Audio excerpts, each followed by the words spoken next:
Application Programming Interface ataupun API adalah satu interface yang membolehkan video yang anda tengah tengok sekarang ni untuk bertukar tajuk mengikut waktu Malaysia. Mungkin anda biasa dengar tentang bot Twitter, bot Telegram. Itu semua menggunakan API yang ditulis oleh developer dalam programming language yang tertentu.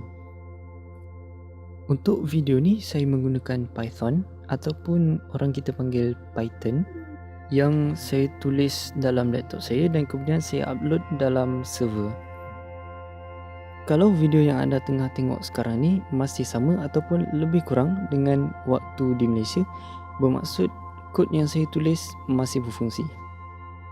Mungkin kod yang saya tulis ni satu hari akan crash disebabkan oleh server down ataupun YouTube tukar API, sebab sekarang API yang saya guna adalah YouTube Data API version 3 yang mana dah ada 3 generasi. Mungkin mereka akan tukar version 4 tahun depan, 5 tahun depan ataupun 10 tahun depan. Dan bila benda tu berlaku, kod yang saya tulis akan crash dan tak dapat update video ni lagi. Tapi sebenarnya boleh, cuma saya kena ikut latest version API yang mereka tulis. Tapi kalau perkara tu berlaku, saya kena tulis semula kod yang saya dah tulis dan akan ambil masa yang panjang sebab saya kena tulis kod yang sama dengan API yang berbeza. Untuk menggunakan API bukanlah satu proses yang mudah dan bukan juga satu proses yang susah. Cuma kita kena ada pemahaman sebesikit tentang Object Oriented Programming. Mungkin bukan sebesikit, mungkin lebih sikit dari itu. Dan bila first time kita pergi ke website Google API, ke documentation dia, kita akan rasa pelik dan tak faham langsung kod yang ditulis.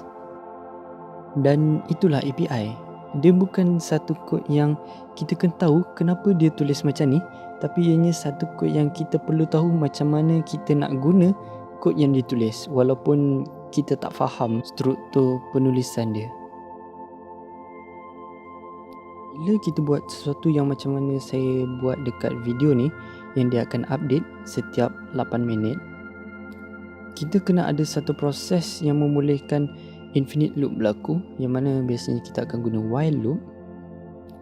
Tapi akan jadi masalah dekat kita punya device, yang mana kalau saya biarkan laptop saya buka 24 jam dan buat proses ni 24 jam, lama-lama laptop saya akan rosak.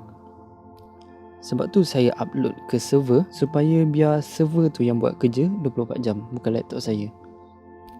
Dan bila saya upload pergi server pula, ada satu lagi masalah, yang mana function yang saya guna adalah function time yang akan ambil local time sesuatu device. Dan awalnya saya set pada device saya menggunakan local time dan set waktu Malaysia. Bila saya upload ke server, yang mana server tu berada di UK, dia akan menggunakan waktu GMT, Greenwich Meridian Time, ataupun sekarang panggil sebagai UTC. Saya kena convert waktu dari UTC kepada waktu Malaysia. Dan bukan tu je, disebabkan saya menggunakan function time, dia akan bagi output dalam bahasa Inggeris dan format yang agak tunggang terbalik. Dan masalah ni saya tangani menggunakan Python. Saya menggunakan dictionary untuk tukar dari bahasa Inggeris ke bahasa Melayu, dan juga tukar kedudukan tarikh, dan juga tukar format dari 24 jam kepada 12 jam, yang mana saya kena tambah AM dan PM. Dan apa yang anda tengok sekarang ni, inilah hasilnya.